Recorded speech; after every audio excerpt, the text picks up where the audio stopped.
What's good, everyone? I'm Dolo. I talk about basketball, and a couple weeks ago, I know I'm a little late on this. Well, I'm not like late personally. Like I've had thoughts on this, but obviously I'm late. Like getting it out onto the internet. But basically, Damian Lillard went on JJ Redick's podcast, The Old Man in the Three, and he had a couple things to say about the way the league is now. He had a couple critiques for a certain type of player as far as, roster construction. And he had, things to say about the culture of the NBA. He had critiques about the culture of the NBA and the culture within the NBA. And I feel like it's weird because ultimately I agree with him on some points, like what he was saying about how he thinks that we need to, as like a community, we need to stop placing so much emphasis on rings. I agree with that 100%. I think that obviously basketball is a team sport. Rings are a team accomplishment. And obviously I don't want to take away from like being the best player on a championship team. Like obviously that is something that means something to be the best player on a championship team, on multiple championship teams. That definitely means something, that it has weight. But people, especially fans, I mean, there's some people within these NBA circles, like former players, former coaches, whatever, that, have this mentality. But a lot of the times I see it, I feel like it's mostly fans that have this mentality like, oh, if you don't have a ring, like, that automatically, like, you're just like disqualified from like a certain tier of discussion. Like, obviously nobody would say that like Charles Barkley wasn't a great player or Patrick Ewing wasn't a great player, but like, people do have, like, your average NBA fan does have like this certain level of like, I guess disrespect, like disregard for, players that, like, great players that never got a ring. And I think that is just completely ridiculous to punish an individual for not being able to, accomplish what is ultimately a team accolade. Again, a championship is not an individual award. That's why we have MVPs and defensive player of the years and stuff like that. Like, winning a ring, no matter how great a basketball player is, he's not going to go out on the court against 5 other NBA players and, win a basketball game by himself. Like, when we have to change the way, especially fans. But like I said, there's some like people within the NBA circle who think like this, but definitely fans need to like change the frame. They need to change their framework. They need to change the way that they evaluate individual player greatness. And championships needs to be more of like a team. That needs to be more of like a team discussion, And I mean, we can talk, of course, about, well, how did this individual participate in this championship game, in this championship series? What was their contribution? How valuable was their contribution? But like, basically saying that like Patrick Ewing isn't a top 30 player or isn't like a top 40 or 50 player because he doesn't have a ring is like that's the level of like disrespect that like comes with like, or people saying that Charles Barkley isn't like a top 15 player of all time, top 20 player of all time. Like, that's the level of disrespect that I think is just like ridiculous when when you have that conversation about like, yeah, he was pretty great, but he never won a ring. Like, it's not fair to punish an individual for what is ultimately a team accolade, especially if if you're there during the context of that player's career and like that player was just in a bunch of bad situations with a bunch of poor ownership. He never really had a team around him. Like, you can't punish guys who come to the NBA. They really don't have that much control over, what is going on. All they can really do is just go out there with the other four guys that they're given and just play. You can't. It's foolish to punish a player so much for not being able.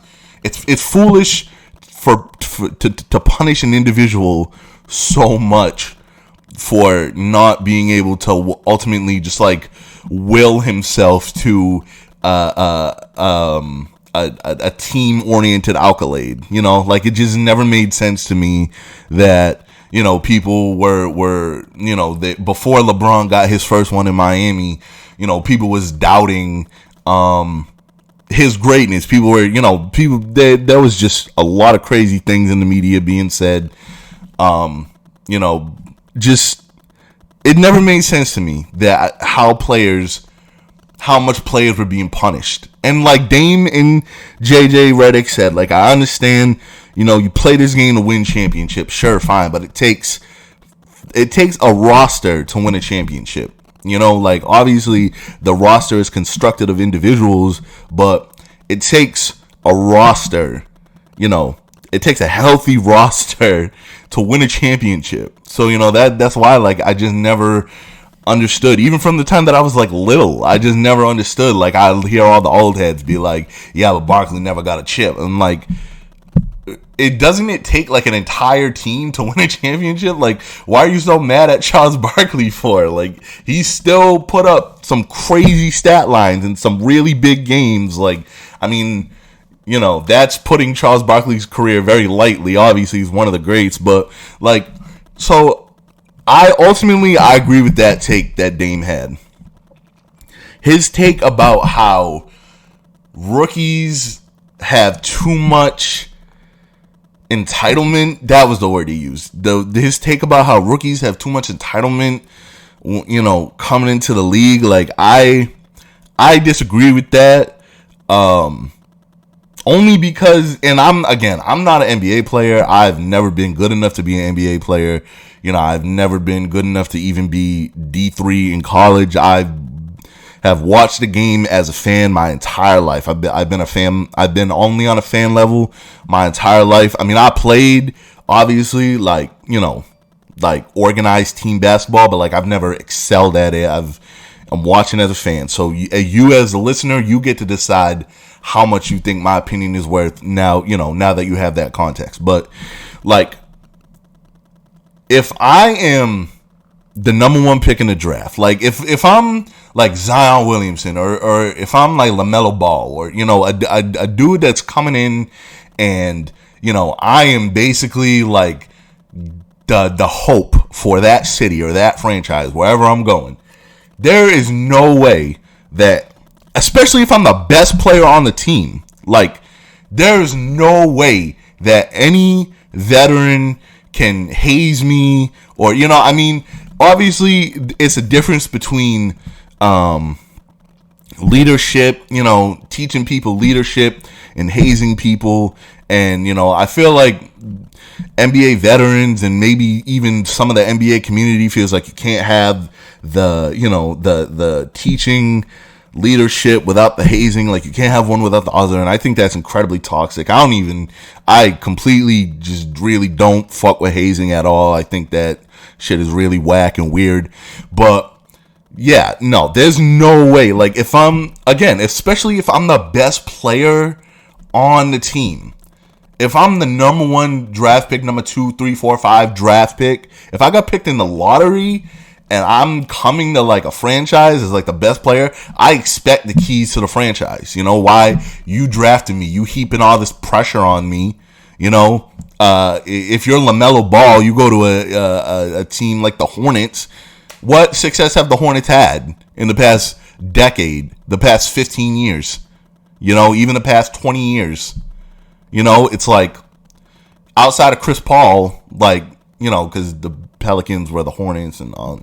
But outside of that, like, that organization really hasn't done anything, so it's like, what what I don't understand what players are saying, what NBA players are saying when they're like, oh, you have to, you might be pick 1, 2, 3, 4, 5. You might be a lottery pick, but you have to earn your way around here. Like, I already did earn my way around here. I made it to the NBA. I already put in hundreds and thousands of hours in the gym since before I hit puberty.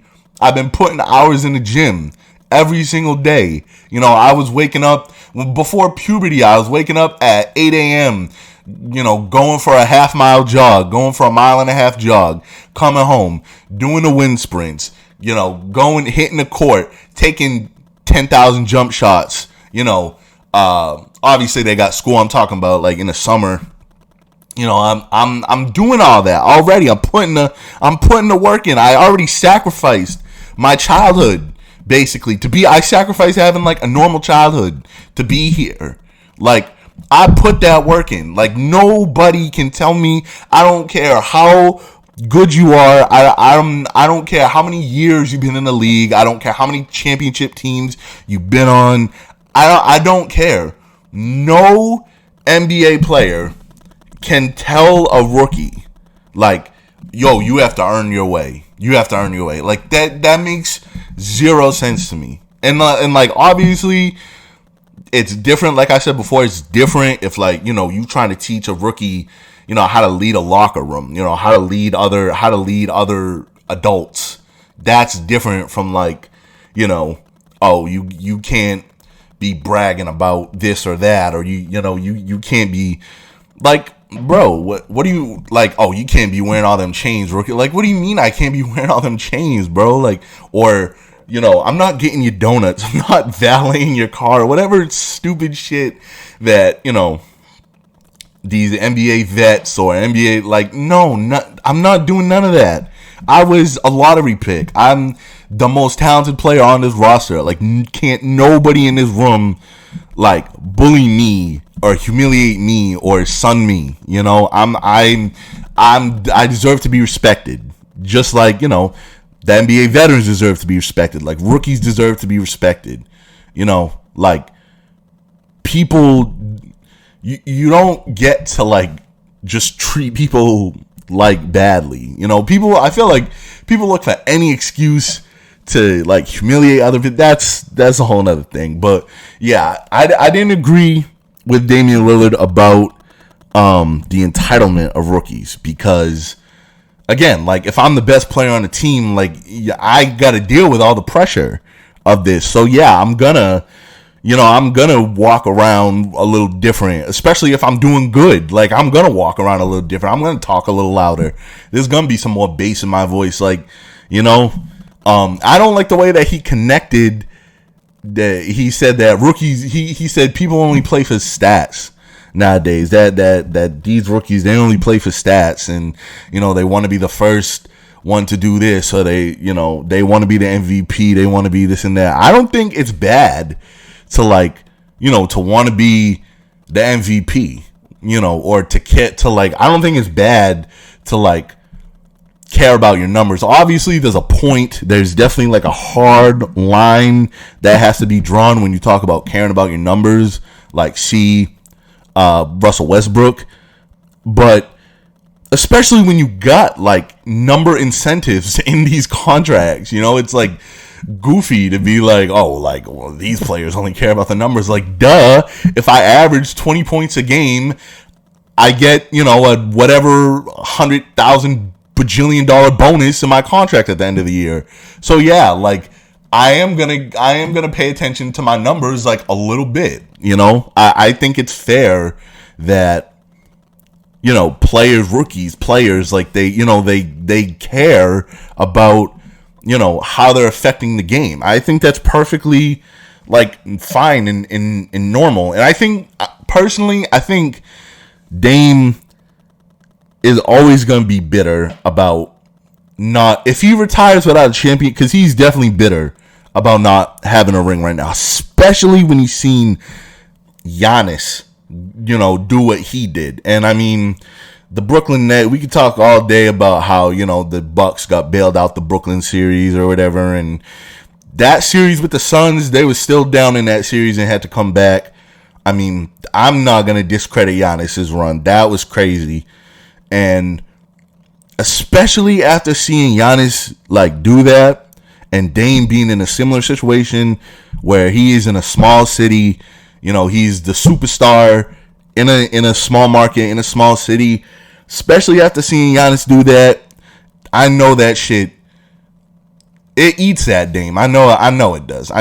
Like, he's a competitor. He's an NBA player. And in the interview, he was talking about how, you know, like it doesn't really bother him, and, you know, he has a life outside of basketball, and I think it's important for athletes to have that too. Also, like JJ Redick talked about how he was talking about like his career with his therapist and his regrets with his therapist, and I think it's important for, you know, players to definitely have like a good support system outside of basketball and have a good life outside of basketball, because a lot of players do, like, you know, they get into this life, they come into this environment, and then, you know, their sense of self gets swallowed by the idea of like, I'm an all-star, I'm a basketball player, like I'm in the NBA, and then, you know, they can't perform at a high level anymore, or they just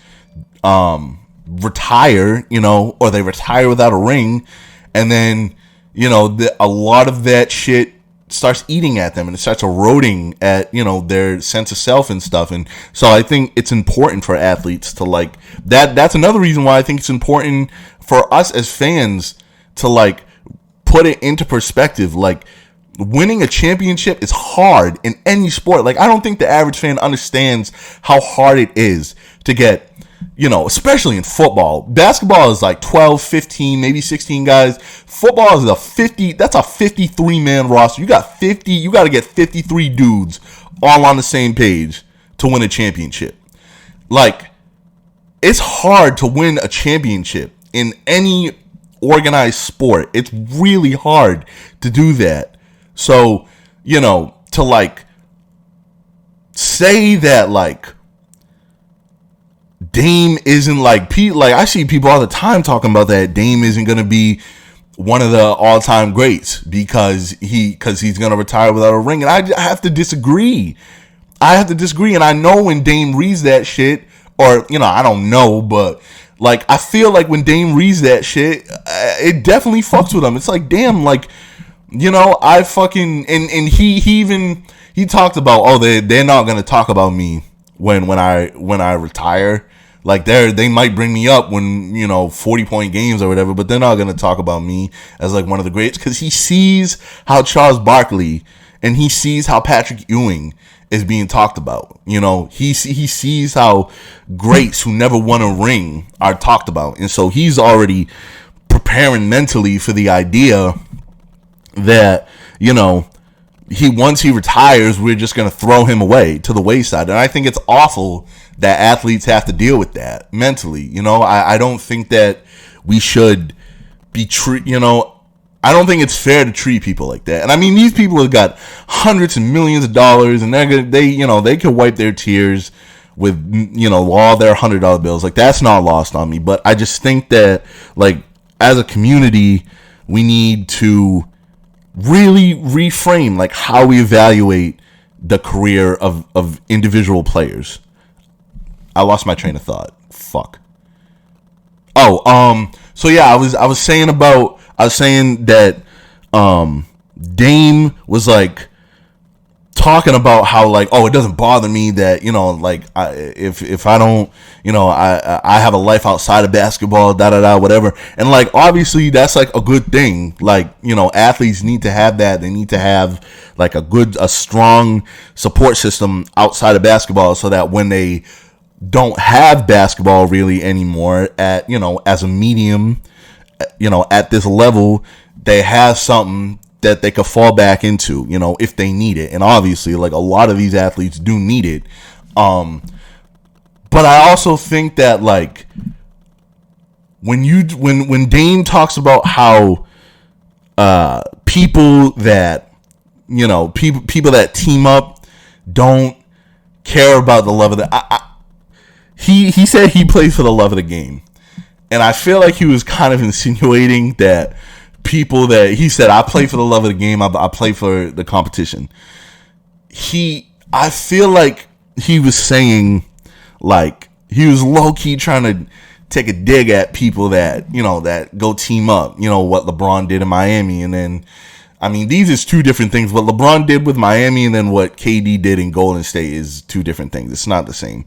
But basically, like, that type of, like, roster constructing in ring chasing and all that, like, he was definitely, like, bitter about that stuff. You know, he's bitter that, like, damn, why can't we all just, you know, go to our separate cities and, you know, and all compete, you know, like every team gets one allotted superstar, and then, you know, it's like he's like, he will not leave Portland, but he's also mad that he can't drag Portland over the hump by himself. And I think that Dame needs to understand, like, there's very few human beings that play professional sports that can do that ever. And it's not a knock on, it's a plus for the people that do it, but it's not a knock on the people who can't do it.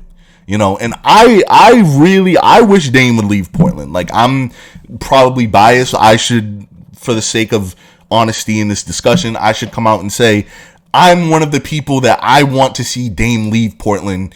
Clearly, that organization is not competent enough to build a championship roster around Dame. They haven't done Dame any justice, you know, over his tenure in the league.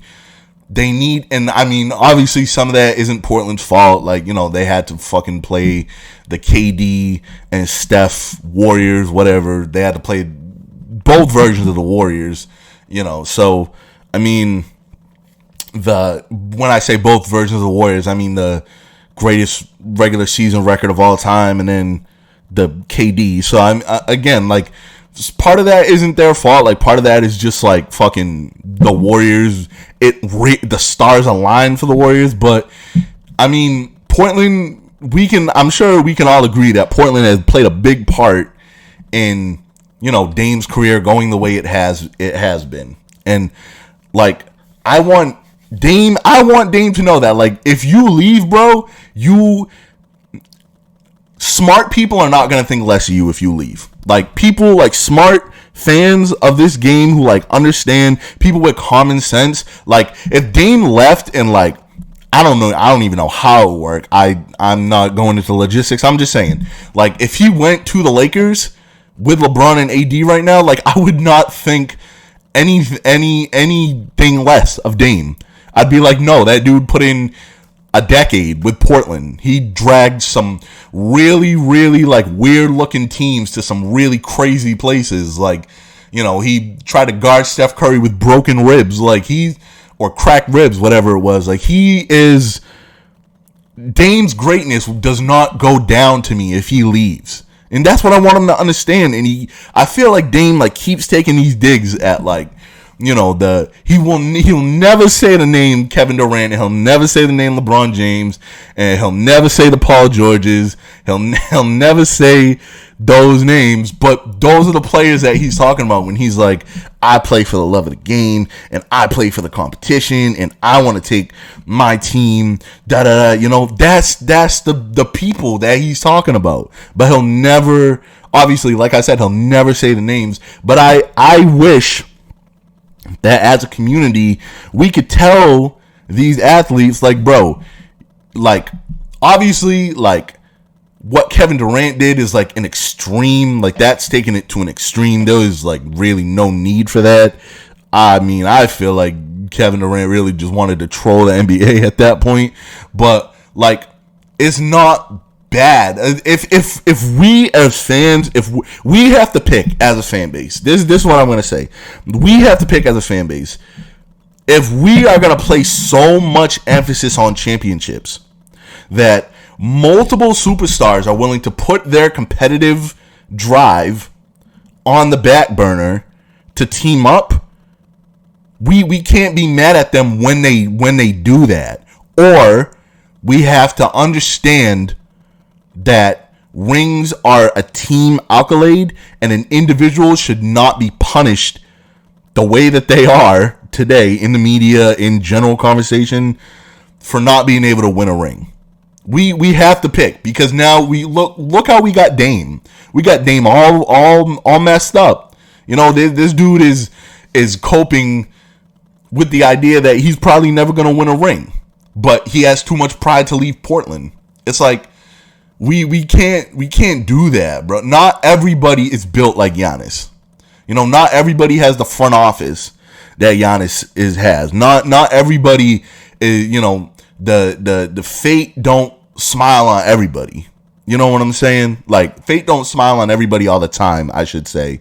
Like, some guys, no matter how fucking hard they work, nobody is going to tell me that Charles Barkley did not bust his butt in every playoff series that he played in. Nobody's going to tell me that Patrick Ewing, these dudes push their bodies to the limits and further and beyond any of us could even imagine. And sometimes it just don't happen. The ball just don't go in the net sometimes. Or sometimes it does for the other team. We have to stop acting like if you're good enough, you have control over it. These players are human. They only have so much control over what happens. You know, and I think, again, as a fan base, we have to pick, like, do we care about rings to the point where we're going to essentially bully superstars into teaming up with each other so they can get rings, you know, so they can shut people up? Or are we just going to realize, you know, are we just going to come to an understanding like, yeah, rings are nice and it adds to your resume to be the best player on a championship team, on multiple championship teams, but it's not the end all be all. You know, rings are not like a disqualifier, you know, for you know, not having a ring shouldn't erase you from a tier. Like, that's crazy. That is so crazy to be like, you're going to tell me that Dan Marino isn't like a top 5 quarterback of all time just because he never won a ring? Like, do you see how silly that sounds? Like, when you just say it out loud, like when you say it to yourself, it just sounds silly. Like, it sounds dumb. Are you going to tell me Robert Horry is better than Charles Barkley? Like, it just doesn't make sense. It does not make sense. And I just, you know, I feel like this Dame is obviously coping because he has too much pride to leave Portland. But, you know, also he just hates that, you know, he don't like super teams. He don't like the idea of people squadding of 2, 3, 4 superstars getting on one roster. He doesn't like that. He doesn't like that. And, you know, I mean, that's fine. Obviously, like, Dame is entitled to that. That's fine. But I just think the way that, you know, the NBA culture is, the way that the fan base looks at NBA players, like this, that's why Kevin Durant did what he did. That's why LeBron did what he did. You know, again, 2 completely different situations, but, you know, that's why these players, they go and they do that. They make moves like that because it's like they see the way these other legends get fucking talked about and get disrespected. You know, they see the way that people been chatting at Charles Barkley. They see the way people chat at Patrick Ewing. You know, it's ridiculous. You know, it never made sense to me, ever. So I think that has to be on us as a NBA community. We have to decide, you know, are rings important? Are they the end all be all? Because if they are, we can't blame athletes when they all join up with each other. We can't blame superstars when they all join up on each other. Or are we going to come to an understanding that while rings are nice, being the best player on a championship team is nice, it's not the end all be all. It's not, you can't sun somebody because they don't have no rings. Like, that's just ridiculous. You know, it makes no sense to me that that's the current stream of consciousness for the average NBA fan. You know, it's asinine. And then, like I said, it creates situations like Dame. Like now Dame is like, I know I want to stay in Portland because if I leave Portland, I'm gonna be looked at a different way. I'm gonna be looked at a different way. Like, so, I don't want to leave Portland, but also I hate super teams. He's like, and he's caught up right now. And really, like, all we want to do is see Dame play meaningful basketball. Like, all I want to see is Dame in the NBA Finals series. That would be so good for the league. That would just, obviously, that'd be really good for him. Like, I want to see Damian Lillard leave Portland and go to a more calm. He doesn't even have to go to LA. It doesn't have to be LA. It could just be any situation. Any other situation. Like, I feel like if you add Dame to, like, maybe if you add Dame to OKC, like Shai and Dame, that's a good backcourt. Like any situation, any other situation besides Portland, because that has not worked out in a decade. And I don't think that Dame would feel like this if he had rings, if he had championships. I don't think he would be, sitting here like, oh, I don't like, I just don't know how long I'm going to play in the NBA because I don't like the NBA. Like, I don't think he would be talking like that if he had rings. But he's bitter. He's so bitter that, he don't have rings. But he also has too much pride, to hop on a super team or form a super team. Like, he won't do it. And I'm just like, it just fucks me up. Because, if I was in Dame's shoes, like, I don't envy these athletes, man. They one thing JJ Redick said on that podcast that I definitely agree with is that athletes are damned if they do and damned if they don't. And you got people like me who are telling Dame to leave Portland and it's fine. Nobody's going to think less of you. Smart people aren't going to think less of you. But then there are going to be the dummies that, if Dame did leave Portland, oh my God, it would be the end of the world if this dude left Portland and like went to LA or, Miami or whatever. If you went to a team that was already kind of like a playoff team and Dame joined, oh my God, these idiots would be frothing at the mouth. They would be seething right now. I didn't want to like turn this into like a Dame hit piece because I know it's like a meme in the NBA community to be like, oh, Dame, like run from the grind, like, that meme or whatever to and I like Dame. I didn't want to turn this into like a Dame hit piece. That's not what my thoughts equal out to. At least I think, obviously you can, as the listener, decide how you feel about that. But I just think, like, I can't speak for the culture in the league, within the NBA that much. Like, I still stand on everything I said about like being a rookie and like if I'm a lottery pick, like, yeah, I'm gonna have some bass in my voice. You can't tell me to get your donuts or nothing. I can't, but I can't speak on that much. But as a fan, I can definitely, again, I can add some bass in my voice about this. And I think, like, once again, as an NBA community, the ultimate question that we all need to decide, we all need to come to a consensus at least, is what do we care more about? Do we want players to win rings so bad to the point where they shirk their competitive nature and 3-4 superstars jump on one roster so that they can go win 2 rings real quick? Or, do we understand that rings are not the end all be all?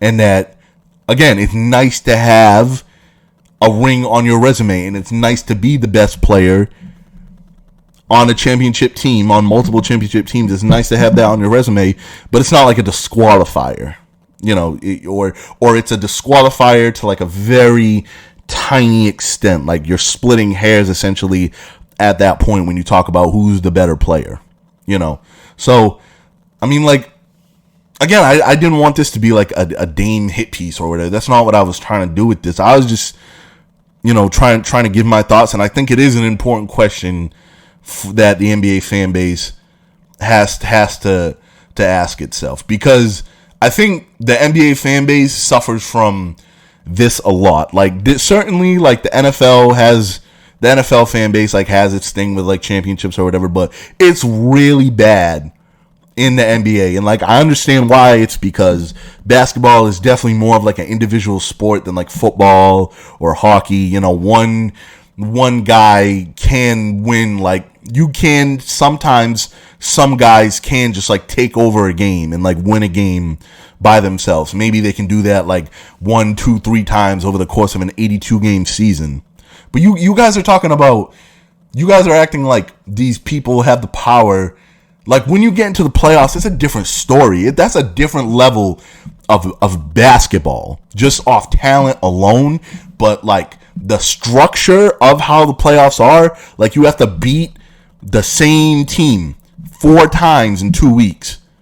Like that's a different level of basketball. You can't ask one person to consistently, with a subpar roster, beat another playoff level team 4 times in 2 weeks. Like that, I feel like the average NBA fan does not get that shit, like how insurmountable that challenge is for one player, for one like star player. Like it's I mean, I think it's an important question that, us as an NBA community, we have to sit down and we have to ask ourselves it, and I don't know. That's my thoughts on that. If you like what I had to say, drop a like, subscribe. If you don't like what I had to say, hit the comments and tell me why you think I'm wrong. I appreciate the listen, and I appreciate the interaction, and I hope, whoever's listening to this, I hope you have a nice day.